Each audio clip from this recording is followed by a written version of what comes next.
When basketball legend Michael Jordan makes a routine school visit, he witnesses something unexpected: a dedicated teacher secretly giving her own lunch to a hungry student.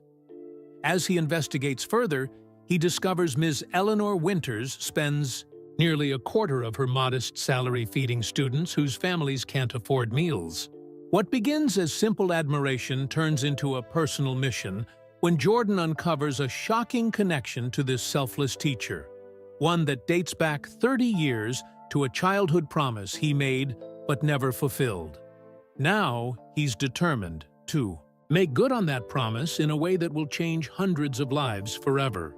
But first, he needs to understand the depth of one teacher's sacrifice and the children whose futures depend on her. Darius Wilson's stomach growled so loudly that the girl sitting next to him turned to stare. He quickly pressed his hand against his belly and looked down at his math workbook, his cheeks burning with shame. "Sorry," he whispered to Keisha, who just shrugged and went back to her division problems. It was only 10:30 in the morning, but Darius felt like there was a hole inside him. He hadn't eaten since lunch yesterday at school.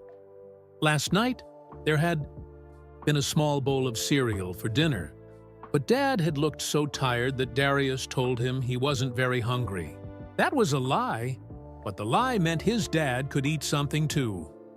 "Darius, can you come solve this problem for us?"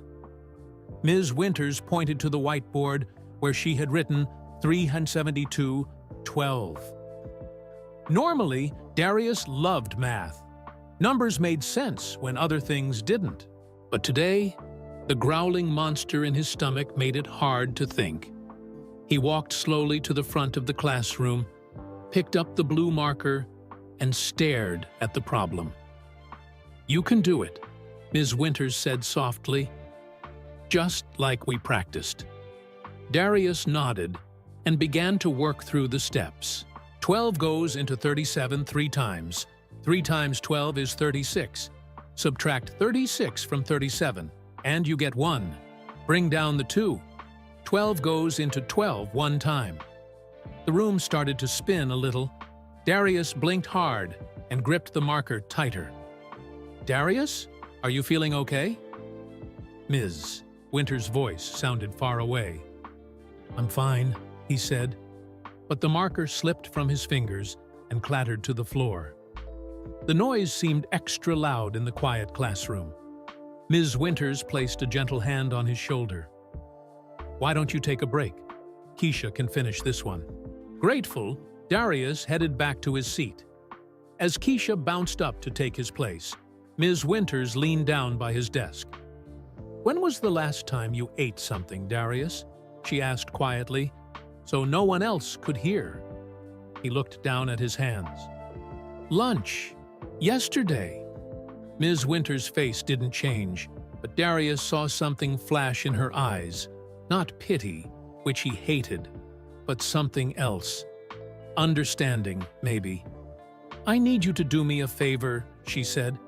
"Can you take these papers to Mrs. Martinez in the office?" She handed him a folder and a small paper bag that hadn't been there a moment ago. "Don't peek at those test papers," she added with a wink. Darius knew there weren't any test papers in the folder. It was just an excuse to get him out of the classroom for a minute. He walked down the empty hallway, his footsteps echoing on the worn linoleum floor. When he was sure no one was looking, he peeked inside the paper bag. A peanut butter and jelly sandwich, an apple, a small carton of milk. His stomach growled even louder at the sight of food. Ms. Winters had given him her lunch again. She'd been doing this at least once a week since Dad lost his job at the factory 3 weeks ago. Darius knew he should feel bad about taking his teacher's food, but right now he was too hungry to care. He ducked into the boys' bathroom and quickly ate half the sandwich, saving the rest for later. The peanut butter stuck to the roof of his mouth, but it was the best thing he'd ever tasted. As he chewed, he felt the dizziness fade away. What Darius didn't know was that someone was watching the classroom door when Ms. Winters had slipped him the lunch. Someone tall with broad shoulders and a famous smile that wasn't smiling at that moment, but instead looking thoughtful and a little sad. When Darius returned to the classroom, he placed the folder on Ms. Winters's desk. "Thank you, Darius," she said. "Are you feeling better now?" He nodded, and this time he meant it. "Much better." "Good. Now, let's continue with our lesson." Ms. Winters turned back to the class, her voice strong and cheerful as she explained how to check division answers using multiplication. No one would ever guess that she'd just given away her lunch, or that she'd been doing the same thing for other kids all year. No one would guess that her car needed expensive repairs she couldn't afford, or that her refrigerator at home was nearly as empty as Darius's. No one would know that she'd been buying extra food with money she didn't really have, just to keep in her desk for days like today. No one except the man standing in the hallway who had come to Lakeside Elementary for a simple school visit, but had stumbled upon something unexpected. Michael Jordan watched the skinny boy return to his seat with new energy. He watched the teacher continue her lesson without missing a beat, and he decided to stay a little longer than planned. Sometimes the most important assists happened off the basketball court. Michael Jordan stepped back from the classroom doorway before anyone noticed him. He wasn't supposed to make his appearance until the school assembly at 11 o'clock, but he'd arrived early to get a feel for Lakeside Elementary. Now he was glad he had. The security guard assigned to escort him looked nervous. "Mr. Jordan, we should probably head to the principal's office. Mrs. Martinez is expecting you." "In a minute," Michael said, his eyes still on the classroom. "Tell me about that teacher." "Ms. Winters?" "Eleanor Winters. Been here about 15 years now. The kids love her." Michael nodded thoughtfully. "I can see why." As they walked toward the office, he noticed the scuffed floors and the water stains on some ceiling tiles. The building was clean but showing its age. Bulletin boards displayed student artwork, and motivational posters with curling edges hung on the walls. This school was doing its best with limited resources. Inside the principal's office, Gloria Martinez jumped up from her desk when Michael entered. "Mr. Jordan, what an honor to have you visit Lakeside." She pumped his hand enthusiastically. "The children are so excited. Some of them didn't believe me when I told them you were coming." Michael smiled. "I'm happy to be here. These school visits are important to me." They chatted about the assembly plans. Michael would speak to the students about perseverance, take some questions, and maybe shoot a few baskets in the gym afterward. Standard stuff. But his mind kept drifting back to the hungry boy and the teacher who fed him. "I noticed one of your teachers on my way in," he said casually. "Ms. Winters, I believe?" Principal Martinez beamed. "Eleanor is one of our best. The students adore her, and her test scores are consistently impressive, despite the challenges many of our kids face." "Challenges?" The principal's smile faded slightly. "This isn't a wealthy district, Mr. Jordan. Many of our families struggle to make ends meet. We've had budget cuts 3 years running.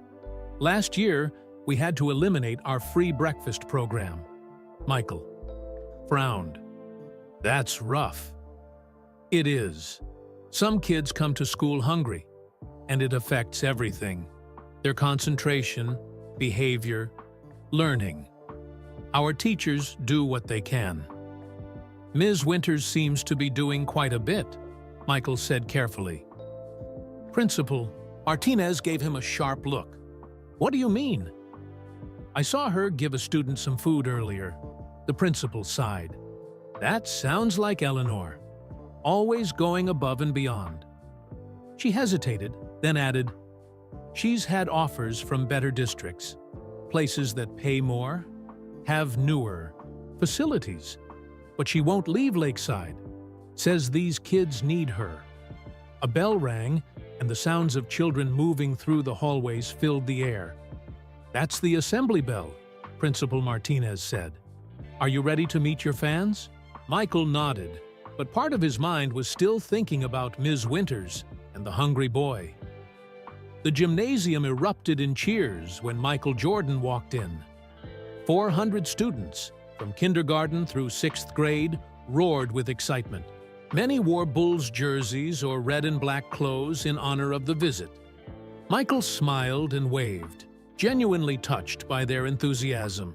No matter how many times he did these appearances, the pure joy on kids' faces never got old.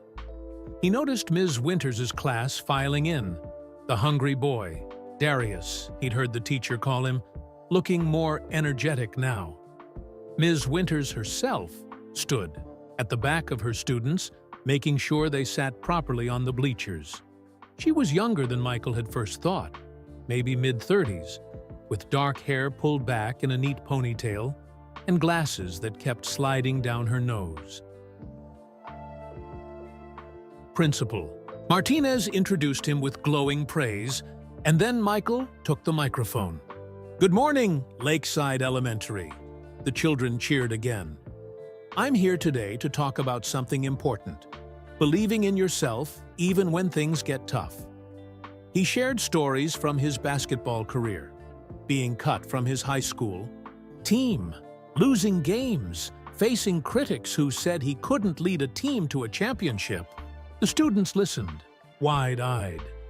"The difference between good and great isn't talent," he told them. "It's how hard you're willing to work when nobody's watching. It's what you do when things get difficult." He glanced at Ms. Winters as he said this. She was watching him intently, nodding slightly at his words. "Now, who has questions for me?" Michael asked. Dozens of hands shot up. He called on a small girl in the front row. "Do you still practice basketball every day?" "I sure do," he answered. "You never get too good to practice." He pointed to a boy, wearing a Bulls cap. "How tall are you exactly?" Michael laughed. 6 feet, 6 inches. "But I know plenty of basketball players who aren't tall." "Heart matters more than height." More questions followed. Who was his toughest opponent? Did he get nervous before big games? Was it true he had 1,000 pairs of shoes? Then he called on Darius, whose hand had been patiently raised. "Did you ever feel like giving up?" the boy asked quietly. The gym grew still. It wasn't the typical question kids asked. Michael looked directly at Darius. "Yes, many times. But I found people who believed in me. Teachers, coaches, family. They helped me believe in myself." Darius nodded seriously, as if absorbing this answer, deep into his bones. After the assembly, Michael demonstrated some basketball moves in the gym, letting students try to guard him. Their laughter filled the space as he performed theatrical dunks and let some of the older kids steal the ball from him. Throughout it all, he kept noticing Ms. Winters, how she cheered equally for every student, how she slipped a granola bar to a small girl who looked tired, how several children instinctively moved closer to her, as if her presence made them feel safe. When the students finally filed out to return to their classrooms, Michael approached Principal Martinez again. "I'd like to learn more about your school's needs," he said. "Particularly about that breakfast program you had to cut." The principal's eyes widened slightly. Michael Jordan had come to Lakeside Elementary, intending to inspire children. Now he wondered if he might do something more. After the assembly, while the students returned to their classrooms, Michael asked Principal Martinez if he could see more of the school. "Of course, we'd be honored," she said, clearly surprised by his interest. "Most celebrity visitors are in a hurry to leave after their speeches." Michael shrugged. "I'm not in a rush today." They walked through hallways lined with student artwork and past classrooms where teachers had quickly resumed their lessons. Michael noticed how many of the children looked like Darius, thin, with clothes that had seen better days. Yet, they were engaged, raising hands and participating despite whatever challenges they faced outside school walls. "Your cafeteria. May I see it?" Michael asked, remembering what Principal Martinez had said about the canceled breakfast program. The principal led him down a flight of stairs to a large room with long tables and a serving line. Lunch wouldn't start for another hour, but kitchen staff were already preparing. The smell of cooking food filled the air. "We serve about 600 lunches daily," Principal Martinez explained. "Over 80% of our students qualify for free or reduced price meals." Michael nodded, noting the implications. For many of these kids, school lunch might be their most reliable meal of the day. "Principal Martinez?" a voice called from the office. "The superintendent is on the phone for you." The principal looked torn between her duty and her famous guest.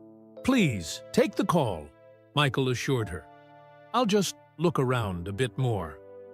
Once Principal Martinez hurried away, Michael approached the lunch counter where a woman in a hairnet was stirring an enormous pot of what looked like macaroni and cheese.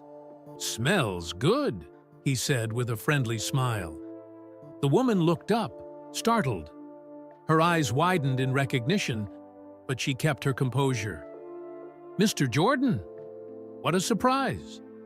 She wiped, her hands on her apron, and extended one. "Tamika Jones. I've worked in this cafeteria for 20 years. Michael shook her hand. "Nice to meet you, Ms. Jones." "Just Tamika is fine." She studied him curiously. "What brings you to our kitchen? Hungry after all that basketball?" He laughed. "Actually, I'm interested in how things work around here. I understand the school had to cut its breakfast program?" Tamika's face fell. 3 years ago. Budget cuts. It's been hard on the kids. She glanced around to make sure no one was listening, then lowered her voice. "Some teachers bring in food for students who need it. Granola bars, fruit, that sort of thing." "Teachers like Ms. Winters?" Michael asked casually. Tamika's eyebrows shot up. "You know about Ms. Winters? I saw her give a student some food this morning." Tamika hesitated, as if deciding whether to say more. Then she sighed. "Ms. Winters does more than bring in snacks. She pays for full meals for kids who need them." "She pays?" Michael asked, surprised, even though he'd suspected something like this. "From her own pocket." "Has been since they cut the breakfast program." Tamika stirred the macaroni with more force than necessary. "Started with just breakfast for a few kids, but now she covers lunch for some too." "How many students are we talking about?" Tamika thought for a moment. "These days, probably 10 or 12 regular ones, plus whoever else looks hungry. That woman spends at least $200 a week from her own pocket." Michael did some quick mental math. On a teacher's salary, that would be a significant chunk of take-home pay. "She thinks nobody knows," Tamika continued. "But I see her slip me the money when she thinks no one's looking. Tells the kids it's from an anonymous donor so they won't feel bad." "The school administration doesn't know?" Tamika shrugged. "If they do, they don't mention it. What could they say? Stop feeding hungry children?" A young kitchen worker approached them. "Ms. Jones, should I start the vegetables now?" "Yes, Darren. And check the milk delivery. I think we're short again." While Tamika was distracted, Michael noticed a manila folder on the counter labeled "Special Meal Arrangements." When Tamika turned back, he nodded toward it. "Records of the students Ms. Winters helps?" Tamika nodded. "I keep track to make sure. Those kids always get fed, even when she's absent." She hesitated, then opened the folder. "See here? These initials represent students. DW, ZC, TW, and so on. She pays for all of them." Michael scanned the list. There were 14 sets of initials with notes beside them. no peanuts. Extra milk. Likes carrots. She even remembers their preferences, he murmured. Ms. Winters notices everything about her students, Tamika said proudly. Not just what they need to eat, but what makes them happy. She closed the folder. I shouldn't have shown you this. She'd be embarrassed if she knew. I won't tell anyone, Michael promised.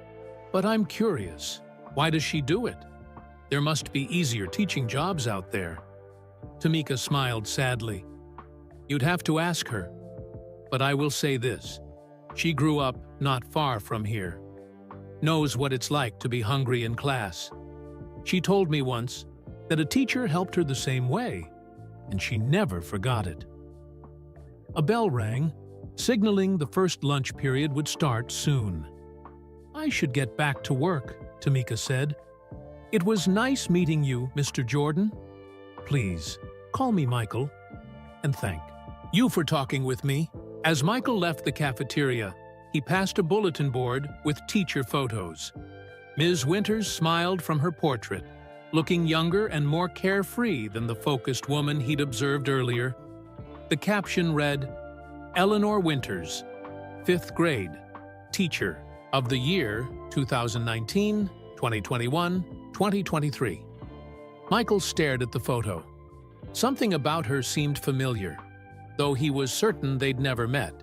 Maybe it was just that determined look in her eyes, the same one he'd seen in teammates who refused to quit no matter the odds. He found Principal Martinez waiting for him near the front office. I apologize for leaving you, Mr. Jordan. The superintendent wanted to thank you personally for visiting our school. No problem at all. I had a nice chat with Tamika in the cafeteria. Principal Martinez smiled. She's been here even longer than I have, a real institution at Lakeside. Michael nodded, then decided to press further. I understand some of your teachers help students who come to school hungry. The principal's smile faltered slightly. Our staff is very dedicated, especially Ms. Winters, from what I hear. Principal Martinez sighed. Eleanor goes above and beyond. I've told her she doesn't need to spend her own money, that we can find other solutions, but… She shook her head. She sees a child in need, and she can't help herself. That kind of dedication is rare, Michael said. Too rare, the principal agreed. And it comes at a personal cost. Last year, she postponed needed dental work to buy winter coats for 3 siblings in her class. The year before, she skipped a family wedding because she couldn't afford both the plane ticket and the school supplies she purchases for students each fall. Michael felt something tighten in his chest. He'd known plenty of generous people in his life, but this level of sacrifice was extraordinary. Thank you for showing me around, he said. I've seen everything I needed to see. As his driver took him away from Lakeside Elementary, Michael was quieter than usual. The buildings of Chicago passed by his window, but his mind remained in that school cafeteria, looking at a list of initials representing children who might go hungry without one teacher's sacrifice. He took out his phone and called his financial advisor. Mark, it's Michael. I need to set up a meeting. There's something important I want to do. For the first time since retiring from basketball, Michael Jordan felt the familiar surge of determination that used to fuel him on the court. He had a new mission now, and he wasn't going to rest until he accomplished it.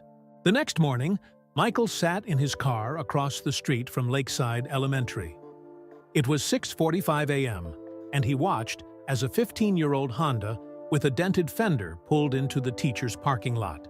Eleanor Winters stepped out, juggling a tote bag overflowing with papers, a lunch cooler that looked suspiciously full for just one person, and a cardboard box of what appeared to be books. She dropped her keys while trying to lock her car and had to set everything down to retrieve them. Michael noticed she was wearing the same sensible shoes as yesterday, though she'd changed from a blue sweater to a green one. As she gathered her belongings and hurried toward the building, he saw her stop to pick up litter from the sidewalk, somehow managing this despite her full hands. Michael's driver, Keith, glanced at him in the rearview mirror. "That's her? The teacher you mentioned?" "That's her," Michael confirmed. "She arrives almost 2 hours before school starts." "Dedicated," Keith commented. "More than you know," Michael replied. After leaving Lakeside yesterday, he'd done some research. He'd called in favors, spoken to people who knew the school district well, and gathered information about Eleanor Winters. The facts were impressive. 15 years at Lakeside despite offers from wealthier districts. Master's degree in education, completed at night while teaching full-time. Perfect attendance record for 12 years straight. Students who consistently showed greater improvement than those in other classes. But it was the personal details that had really caught Michael's attention. Eleanor lived in a small apartment just 6 blocks from the school, close enough to walk when her car wouldn't start, which apparently happened often. Her parents had both been teachers in the Chicago public school system. Her father had died while she was in college, and her mother had passed away 5 years ago. No siblings were mentioned in any of the information he'd found, which struck Michael as odd, though he couldn't say why. "Sir?" Keith interrupted his thoughts. "Should we follow her?" Michael shook his head. "No. I've seen what I needed to see. Let's head to the address I gave you earlier." 20 minutes later, they pulled up in front of Eleanor's apartment building. It was a 3-story brick structure that had seen better days, but the small patch of grass out front was neatly trimmed, and someone had planted bright yellow marigolds in a window box. "Wait here," Michael told Keith. "I won't be long." He approached a man sweeping the building's front steps. "Excuse me. Are you the building manager?" The man looked up, recognized Michael immediately, and nearly dropped his broom. "Mr. Jordan, what brings you to our neighborhood?" "I'm interested in learning about one of your tenants." "Eleanor Winters?"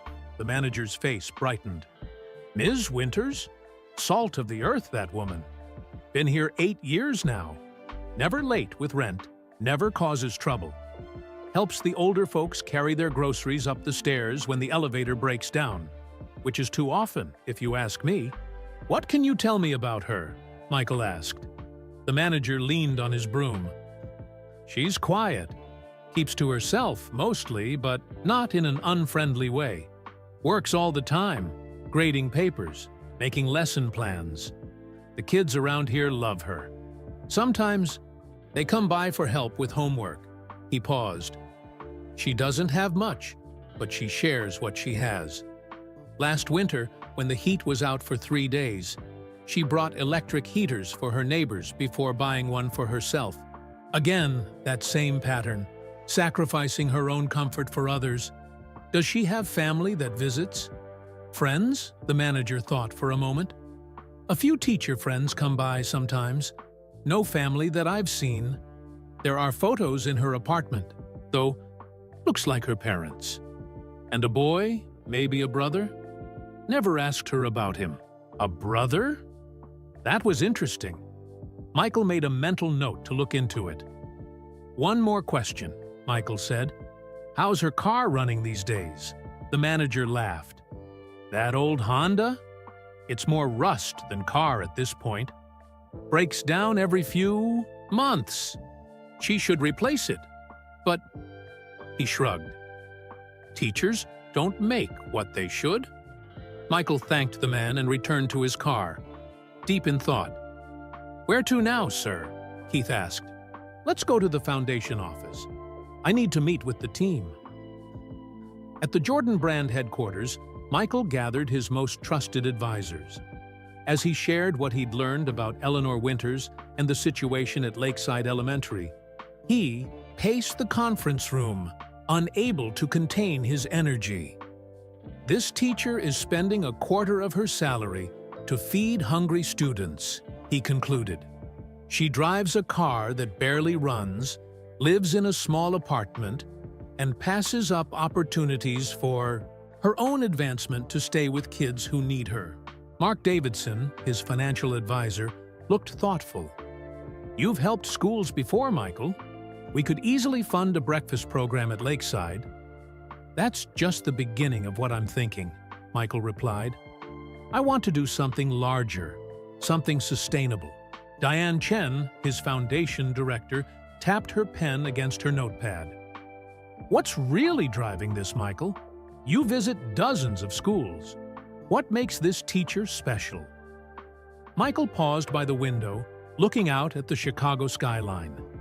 "You ever meet someone who reminds you of who you wanted to be before fame and money complicated things? Someone who's doing the right thing not because people are watching, but because it's who they are?" The room was quiet. "Besides," Michael continued, "there's something familiar about her.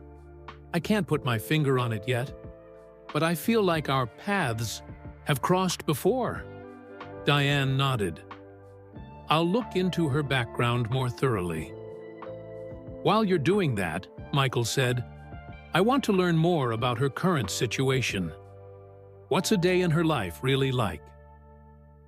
That afternoon, Michael met with another teacher from Lakeside, Sarah Patel, who had been Eleanor's friend for 10 years. Over coffee, Sarah shared stories that painted an even clearer picture of Eleanor's dedication. She tutors students after school 3 days a week. Unpaid, of course. She's always the first to volunteer for field trips, even though it means using her personal days. And every summer, she teaches literacy classes at the community center, even though she could be earning much more at the private learning centers. "What drives her?" Michael asked. Sarah smiled sadly. "Ellie believes education saved her life. Her parents instilled that in her. And there was something else, something about a promise she made to someone important to her. She doesn't talk about it much." She hesitated. "To be honest, I'm worried about her. She's wearing herself thin, giving so much and keeping so little for herself." As Michael left the coffee shop, his phone rang. It was Diane from the foundation. "Michael, I found something interesting in Eleanor Winters' background. When she was 12, she experienced a family tragedy. Her older brother drowned." Michael stopped walking. "Her brother? What was his name?" "James Winters. He was 14 when he died. There's a newspaper clipping that mentions it was some kind of swimming accident." Michael felt a strange chill run down his spine. James Winters. Why did that name suddenly feel so important? Michael stood frozen on the sidewalk, his mind racing back through decades of memories. James Winters. The name echoed in his head, bringing with it flashes of a hot summer day, the cool splash of water, a boy's laughter turning to panic. "Michael, are you still there?" Diane's voice came through the phone. "I need everything you can find about James Winters," Michael said, his voice tight. "Newspaper articles, obituary, everything. And I need it as soon as possible."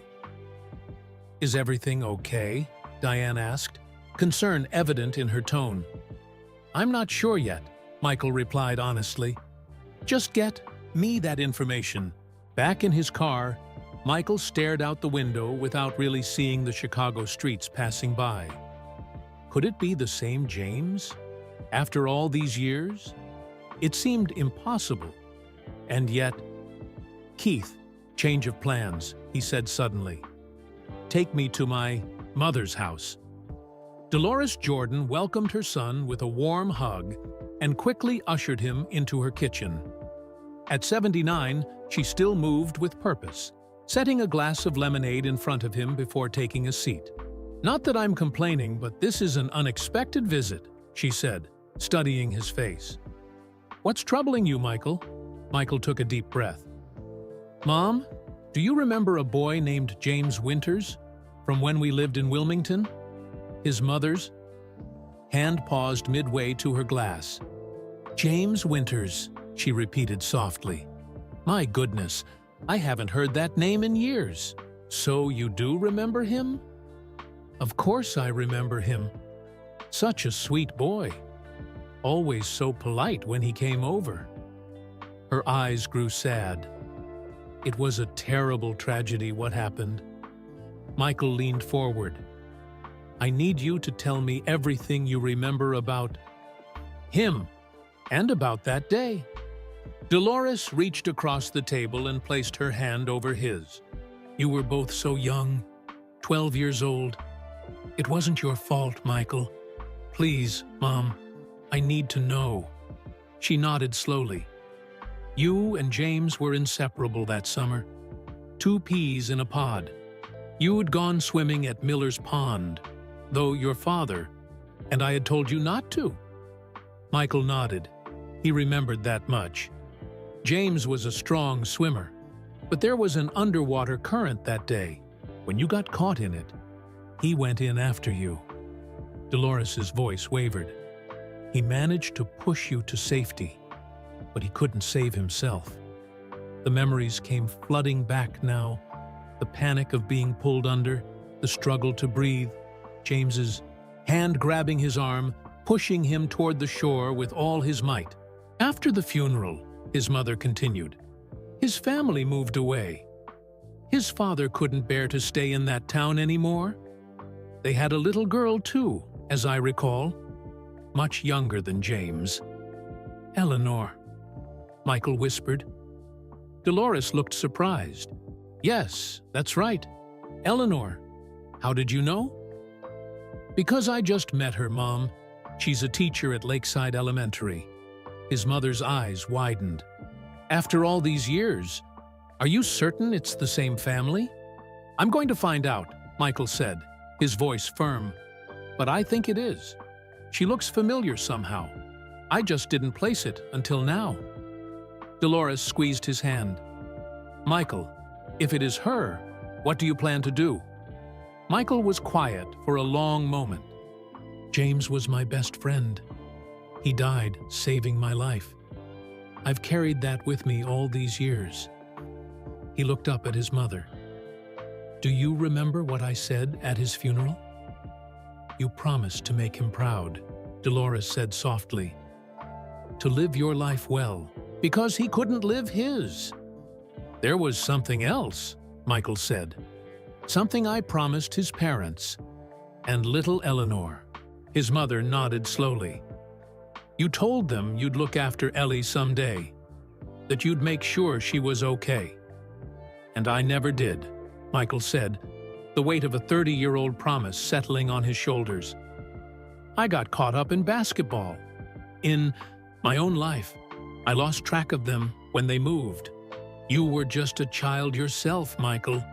But I'm not a child anymore. And now, after all this time, Eleanor has crossed my path again. That can't be a coincidence. Michael's phone buzzed with a message from Diane. She had sent several files, newspaper clippings about James's death, his obituary, and a photo.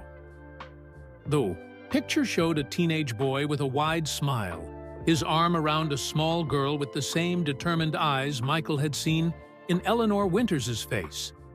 There was no doubt now. Eleanor Winters was James's little sister. What will you do?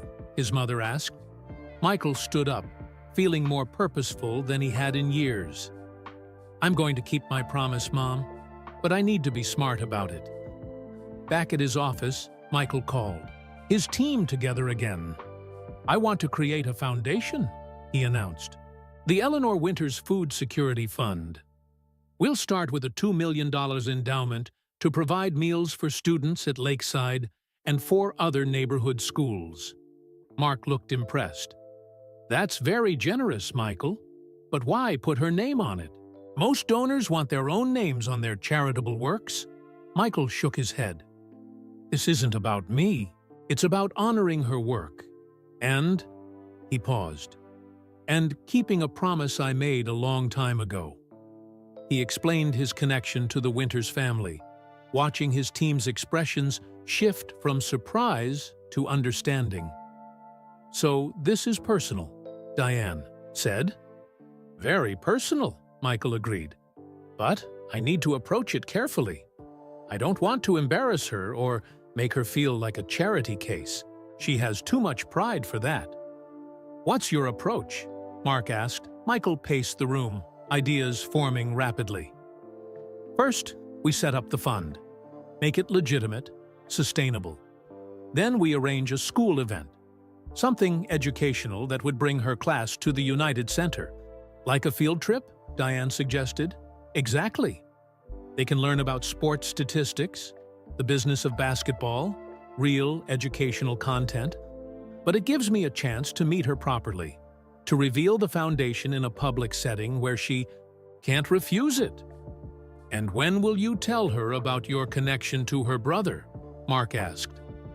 Michael looked out the window at the Chicago skyline. "When the time is right. First, I want to help her and those kids. The personal part can come later." As his team began working out the details, Michael pulled an old photo from his wallet, faded and worn around the edges. Two boys with fishing poles, grinning at the camera. He and James, the summer before the accident. "I made you a promise, James," he whispered, "and I'm finally going to keep it." While Michael Jordan worked on his plan, life continued as usual at Lakeside Elementary. In Ms. Winter's classroom, the daily struggles of her students remained as pressing as ever. Darius Wilson sat at his desk, trying to focus on the science worksheet in front of him. Today was a good day. His dad had found part-time work at a warehouse, so there had been eggs and toast for breakfast. His stomach wasn't growling for once, but he worried about his dad working so hard.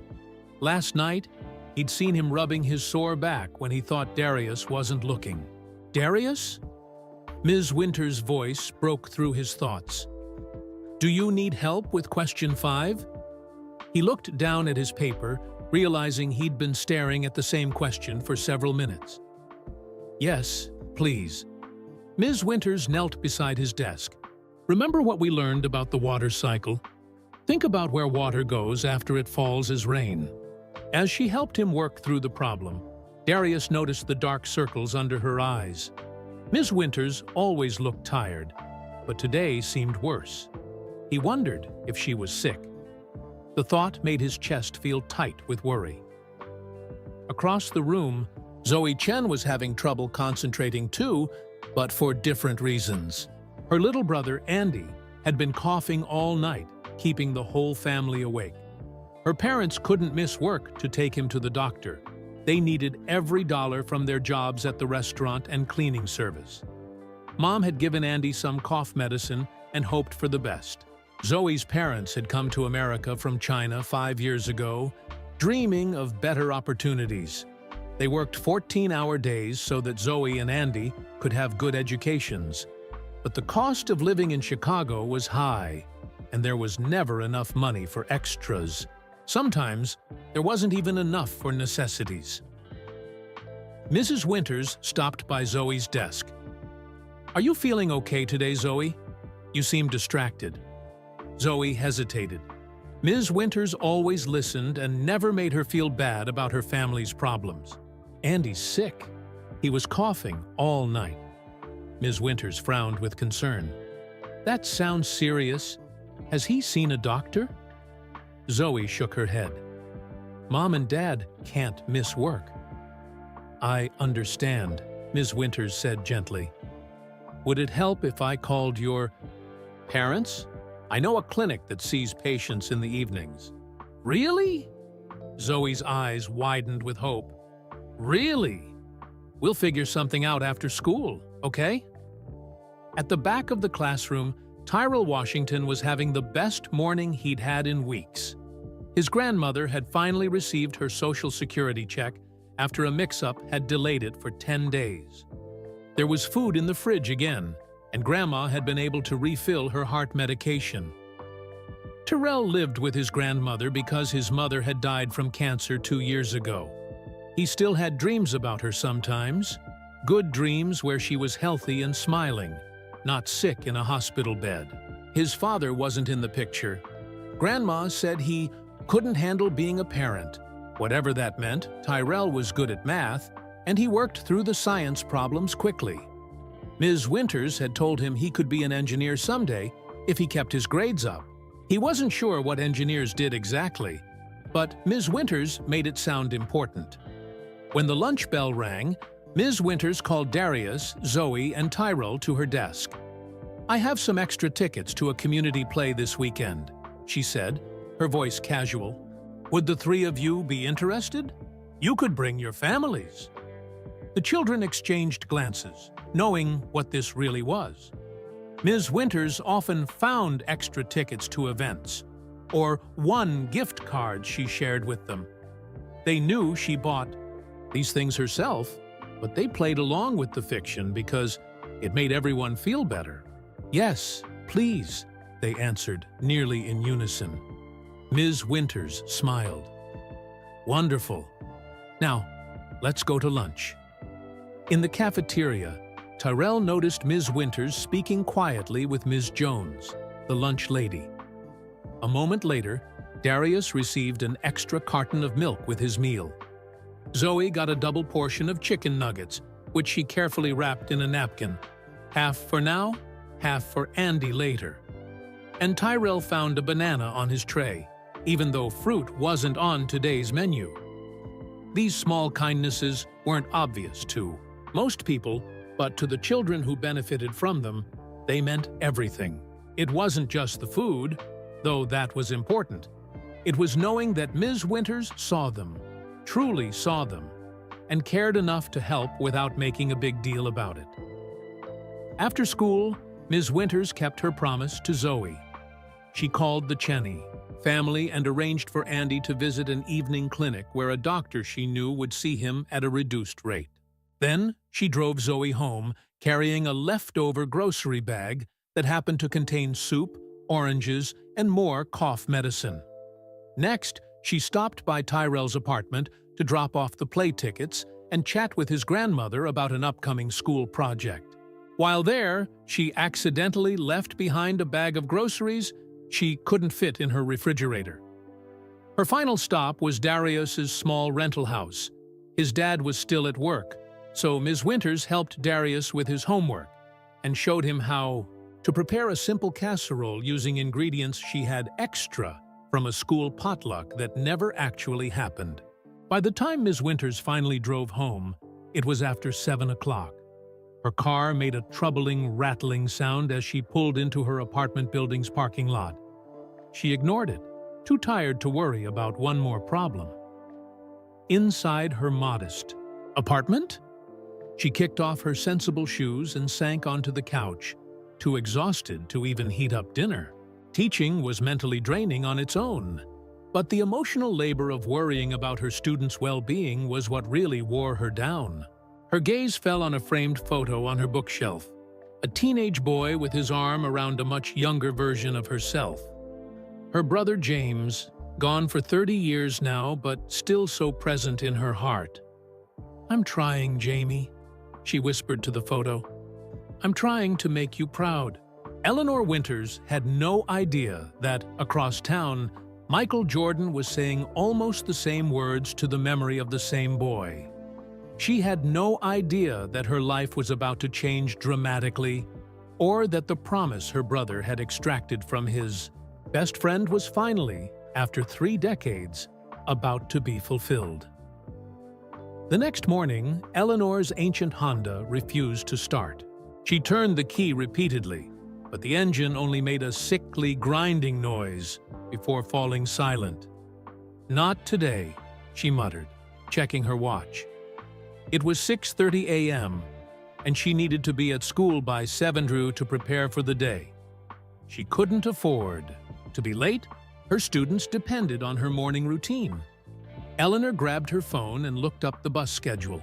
If she hurried, she could catch the 6:40 bus, transfer downtown, and still make it to Lakeside by 7:15. It would be tight, but possible. She grabbed her tote bag, lunch cooler, and a backpack filled with materials for the day's science experiment. The weight pulled at her shoulders as she rushed to the bus stop, arriving just as the bus pulled up. By the time Eleanor finally reached Lakeside Elementary, it was 7:20. She hurried to her classroom, quickly arranging the science materials and writing the day's schedule on the board. There was no time for her usual cup of coffee or moment of quiet preparation. The first students arrived at 8. Among them was Zoe Chen, looking worried. "Ms. Winters, Andy's still sick. The medicine helped a little, but he's still coughing." Eleanor frowned. "Did your parents call the doctor I recommended?" "They tried, but the clinic is full until next week." Zoe's voice trembled slightly. "Mom missed work this morning to stay with him. That meant Mrs. Chen would lose part of her paycheck, money the family couldn't spare." Eleanor made a mental note to call the clinic herself during lunch. Dr. Patterson owed her a favor. The morning passed in a blur. Eleanor had a headache from missing breakfast, but she pushed through. During math, she noticed Terrell seemed distracted, his usual enthusiasm missing. "Everything okay?" she asked quietly while the other students worked on problems. Tyrell shrugged. "Grandma forgot to take her medicine this morning. I'm worried about her." Another worry to add to Eleanor's growing list. "Would you like to call her? Make sure she remembered?" Tyrell's face brightened. "Could I?" Eleanor let him use the classroom phone, watching his relief when his grandmother assured him she had taken her pills, just later than usual. By lunchtime, Eleanor was feeling lightheaded. She realized she'd given away her lunch again yesterday and forgotten to pack a new one. The cafeteria served pizza, not her favorite, but at this point, anything would help. She headed to the lunch line, but before she could get her food, she noticed Darius sitting alone. His lunch tray held only a carton of milk and an apple. "Where's your pizza, Darius?" she asked. He looked down. "Dad's check doesn't come until Friday. My lunch account is empty." Without hesitation, Eleanor marched to the lunch counter. "Tamika, please give Darius a full lunch. Add it to my tab." Tamika gave her a knowing look. "Your tab's getting pretty high, Eleanor. You sure about this?" "I'm sure. He needs to eat." Eleanor's own lunch would have to wait. She used her planning period to call Dr. Patterson about Andy Chen instead. The afternoon dragged on. The science experiment didn't go as planned. Some materials were missing from the supply closet due to budget cuts. Eleanor improvised, but she could tell the students weren't getting the full experience. By the final bell, her headache had turned into a pounding pain. She still faced an hour of grading, then the bus ride home, and somehow she needed to deal with her car problem. The repair would cost money she didn't have, money that was already earmarked for next week's grocery run to buy extra food for her students. As the children packed up, Zoe approached her desk with a breakfast bar. "For you, Ms. Winters," she said shyly. "You look hungry." Eleanor was touched, but she knew that breakfast bar was probably meant for Andy. "That's very kind, but I'm fine, sweetheart. You take it home for your brother." Zoe hesitated. "But you always help us. Let me help you." The simple kindness almost brought tears to Eleanor's eyes. "Thank you, Zoe. How about we split it?" She broke the bar in half, giving the larger portion back to Zoe. As she ate her small share, the classroom began to spin slightly. Eleanor gripped her desk, trying to steady herself. Principal Martinez walked in just as Eleanor stood up. "Eleanor, I wanted to ask about the field trip forms for next." "Eleanor?" The room tilted sideways. Eleanor heard her name being called, but it sounded far away. Then everything went black. She woke up on the classroom floor with the school nurse leaning over her and Principal Martinez looking worried. "What happened?" Eleanor asked weakly. "You fainted," the nurse said, checking her pulse. "When was the last time you ate a proper meal?" Eleanor couldn't remember. "That's what I thought," the nurse said. "Your blood sugar is dangerously low." "Principal Martinez, she needs to go home and rest." "I'll drive you," the principal insisted. "But the children," Eleanor protested. "Tomorrow's lessons. My car needs fixing. The Chen boy needs a doctor." "What you need," Principal Martinez said firmly, "is to take care of yourself for once. You can't help anyone if you collapse." As the principal helped her to her feet, Eleanor felt something she rarely allowed herself to feel: defeat. She was just one person, trying to hold back an ocean of need with nothing but her bare hands. And today, finally, it had become too much. 3TT. Next morning, Eleanor woke to the sound of her phone ringing. It was Principal Martinez. "Don't even think about coming in today," the principal said before Eleanor could speak. "You need rest." "But my students—" "Ms. Patel is covering your class. She has your lesson plans." Eleanor sank back against her pillows. In 15 years of teaching, she had never taken a sick day unless she was truly too ill to stand. But today, her body refused to cooperate. The thought of navigating 2 bus rides with her pounding headache was impossible. "Just one day," she conceded. "I'll be back tomorrow." "We'll see," Principal Martinez replied, unconvinced. "Oh, before I forget, a courier delivered something for you this morning. I'll have someone drop it off at your apartment." "A courier?" Eleanor was puzzled. "What is it?" "An envelope. Looks important." After they hung up, Eleanor forced herself to eat some toast and take a shower. The hot water helped her headache, but she still felt weak. She was dozing on the couch when a knock came at her door. It was Sarah Patel, carrying a large manila envelope and a bag of groceries. "Don't argue," Sarah said, pushing past Eleanor into the apartment. "I'm putting these groceries away, and then I'm making you lunch." While Sarah busied herself in the kitchen, Eleanor examined the envelope. It was addressed to Ms. Eleanor Winters, 5th grade teacher, Lakeside Elementary, in elegant handwriting. There was no return address. Inside was a formal invitation printed on thick cream-colored paper. "Ms. Winters and the students of Room 23 are cordially invited to participate in the Math and Sports Educational Program at the United Center on Friday, May 15th. Transportation, lunch, and educational materials will be provided. This special program connects mathematics with professional sports and includes a tour of the facility, interactive learning stations, and observation of team practice. Please RSVP by returning the enclosed form." Also enclosed was a letter from Principal Martinez, already approving the field trip, and a parent permission slip for each student in her class. "What's that?" Sarah asked, returning with 2 bowls of soup. Eleanor handed her the invitation. "A field trip invitation to the United Center." Sarah's eyes widened as she read. "This is amazing! Do you know someone with the Bulls?" "No." Eleanor shook her head, confused. "I have no idea why they'd invite my class specifically." "Who cares why? It's a great opportunity for the kids." Eleanor had to agree. Her students rarely got chances like this. Many had never attended a professional sporting event, or even left their neighborhood. A field trip combining education with the excitement of visiting the United Center would be unforgettable.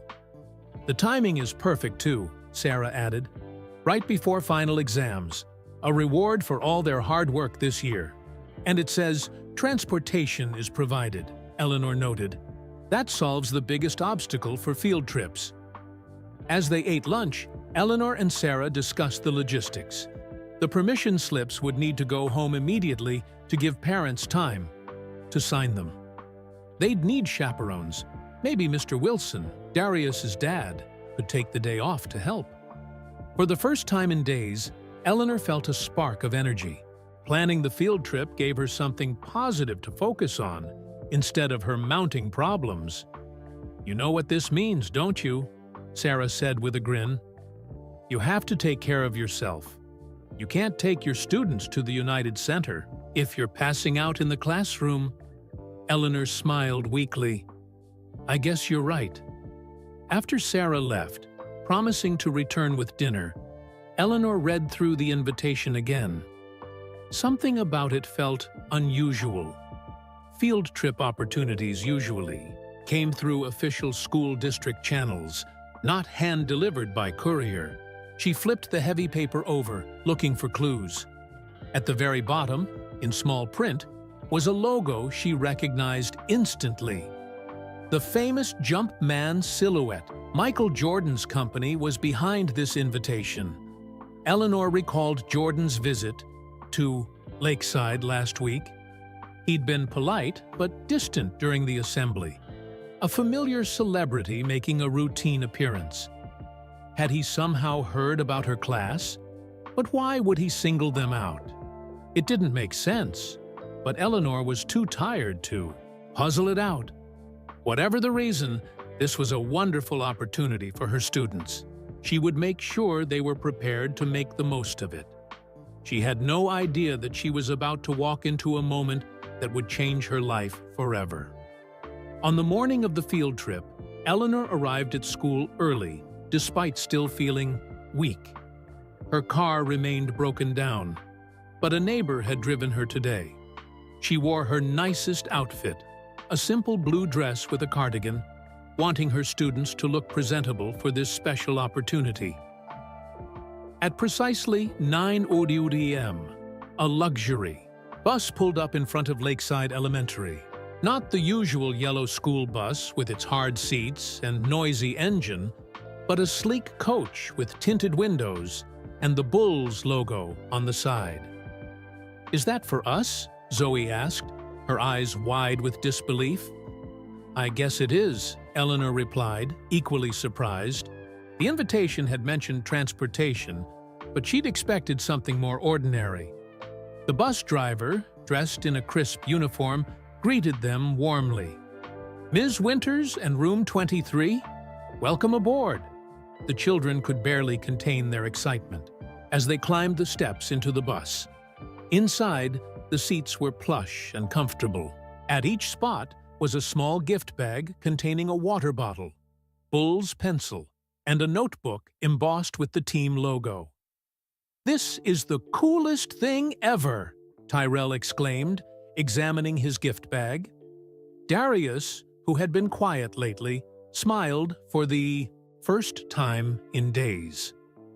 "My dad's going to be so jealous when I tell him about this." Mr. Wilson had wanted to chaperone, but couldn't get the day off.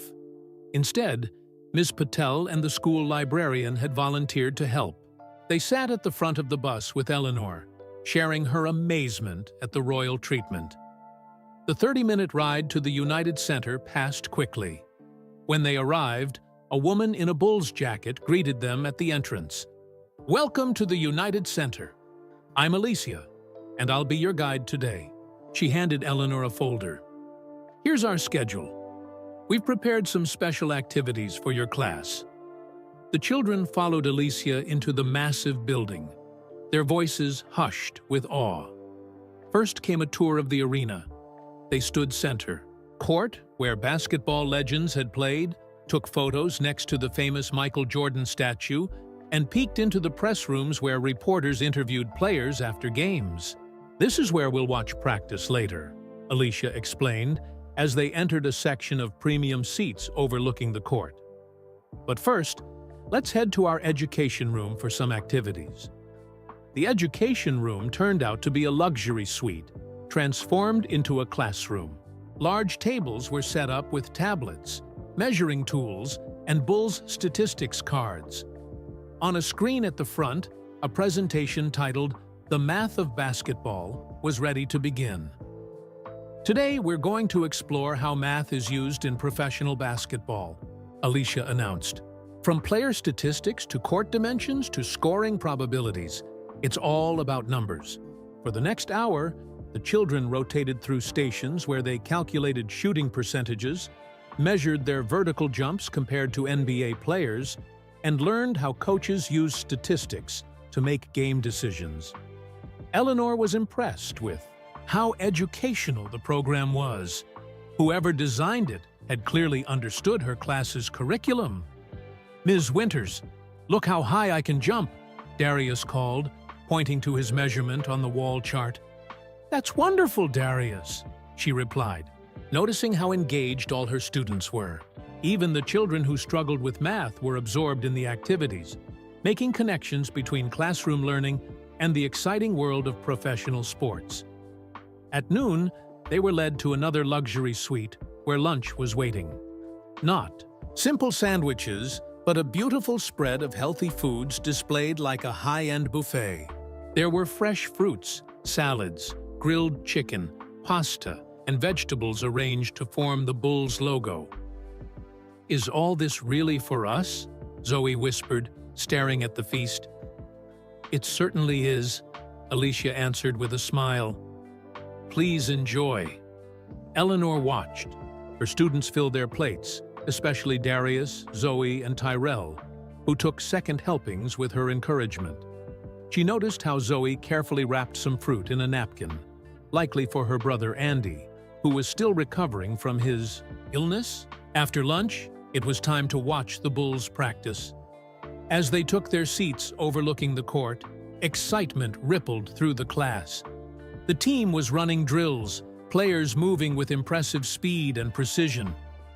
"The coach is showing them plays they'll use in tomorrow's game," Alicia explained. "Watch how they position themselves on the court."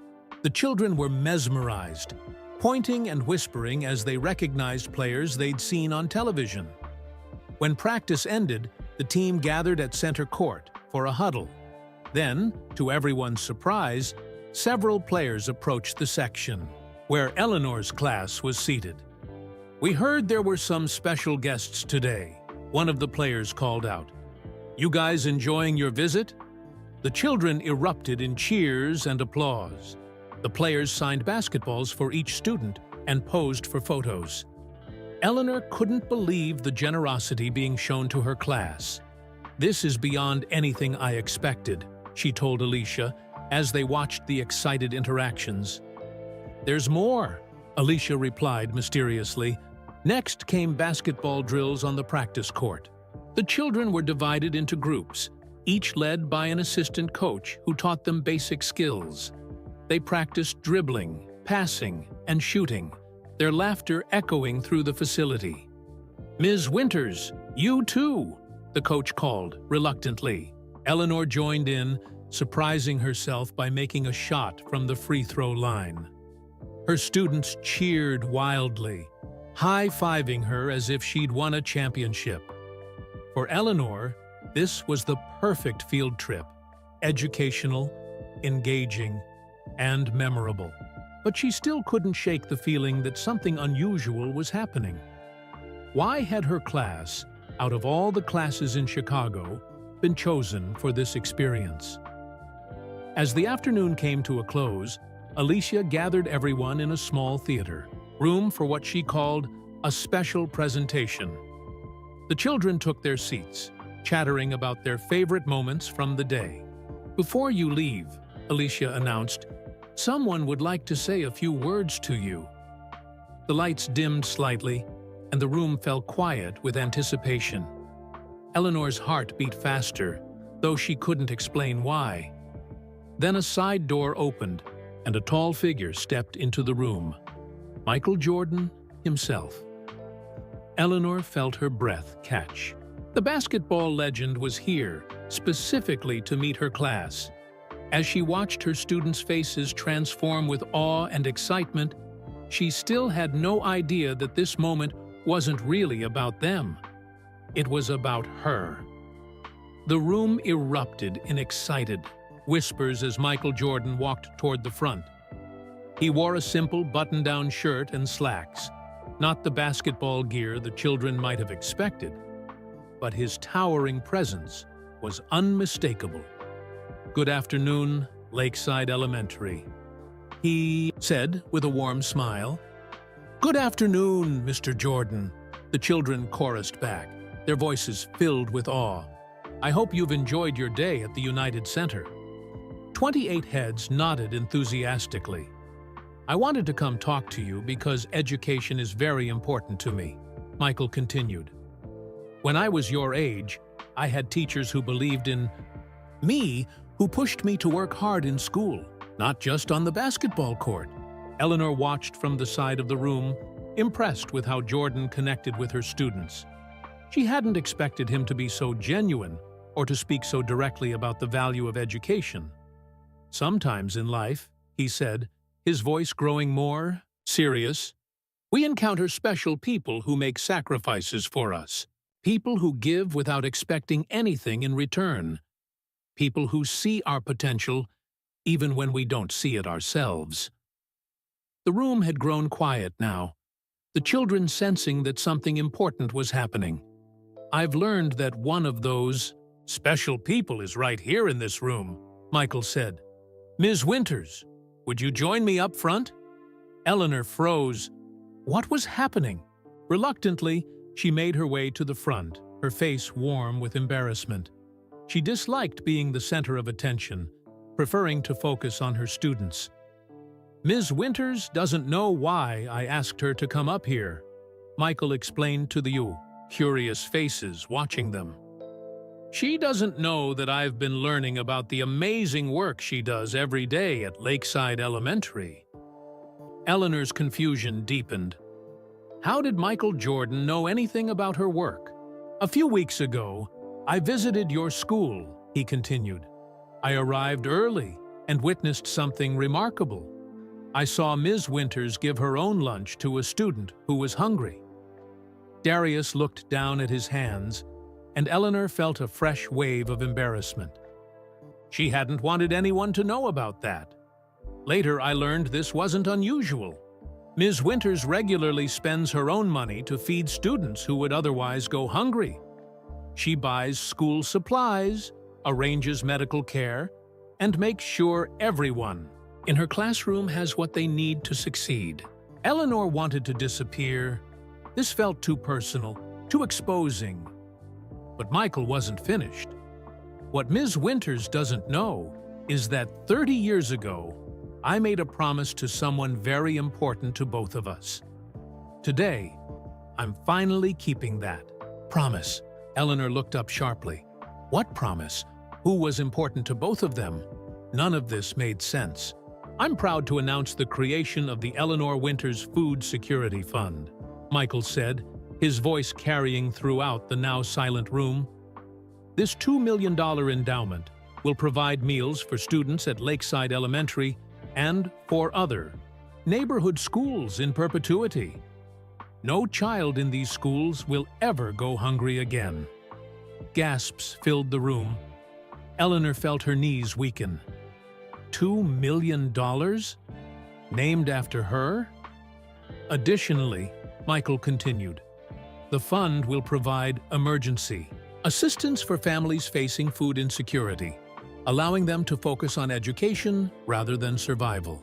Principal Martinez stepped forward from the back of the room, tears streaming down her face. "This is incredible," she said. "You have no idea what this means for our school, for our children." Michael nodded. "I think I do. Because once, I was one of those children who needed help." He turned back to Eleanor. "But there's something else I need to share today. Something personal." The atmosphere in the room shifted again. Even the children sensed that something momentous was about to happen. "Ms. Winters, Eleanor, have you ever wondered why, out of all the schools in Chicago, I chose to visit Lakeside? Why, out of all the teachers doing good work, I focused on you?" Eleanor nodded, still stunned by everything that was happening. Michael reached into his pocket and pulled out a worn photograph. He handed it to her. Eleanor looked down and her heart stopped. The photo showed two young boys fishing at a pond. arms around each other's shoulders, grinning widely at the camera. One was clearly a young Michael Jordan. The other was her brother, James. "How?" she whispered, her voice failing. "James Winters was my best friend when we were 12 years old," Michael said, his voice thick with emotion. "We did everything together that summer in North Carolina." Eleanor's hands began to tremble. She hadn't seen this photo before, but she'd seen others like it. James with his childhood friend Mike. The friend he'd talked about constantly. The friend he'd gone swimming with on that terrible day. "There was an accident," Michael continued softly. "At Miller's Pond. I got caught in a current. James," his voice faltered, "James saved my life, but he couldn't save his own." Tears spilled down Eleanor's cheeks. She'd been only 5 years old when James died, but the loss had shaped her entire life. At his funeral, Michael said, "I made a promise to your parents and to you. Though you were too young to remember, I promised to look after little Ellie someday, to make sure you were okay." The room was utterly silent now. Even the youngest children understood the weight of what was happening. Life took us in different directions. Your family moved away. I lost track of you. Michael's eyes held genuine regret. "It wasn't until I saw your name at Lakeside that something felt familiar. When I learned who you were, that you were James's little sister, I knew it wasn't coincidence. It was a second chance to keep my promise." Eleanor could barely speak through her tears. "You remember him," she managed. "After all these years, you remember James?" "I've never forgotten him," Michael said. "Not for a single day. James is the reason I worked so hard. Why I never gave up when things got tough. I lived my life trying to make him proud, because he couldn't live his." He took Eleanor's hand, and now I see his sister living with that same courage and selflessness, taking care of children the way he took care of me. Tears shone in Michael Jordan's eyes, a sight few had ever witnessed. "James would be so proud of you, Ellie," he whispered. "I finally kept my promise." As Eleanor stood there, surrounded by her students, holding a photo of her long-lost brother with his best friend, who had grown up to become a legend, she understood that some promises transcend time, fame, and fortune. Some promises are worth waiting 30 years to fulfill. Thank you for joining me for The Silent Hero, the story of Michael Jordan, Ms. Winters, and a promise 30 years in the making. Stories of genuine kindness, like Eleanor's, deserve to be shared. Far and wide, I'd love to know, where in the world are you listening from? Drop your location in the comments below. If this story touched your heart, please take a moment to like this video. It helps others discover these stories of compassion and human connection. And if you're looking for more inspiring stories like this one, click on the video appearing on your screen right now. Every share spreads a little more kindness in our world. Until next time, remember that sometimes the quietest heroes make the biggest difference.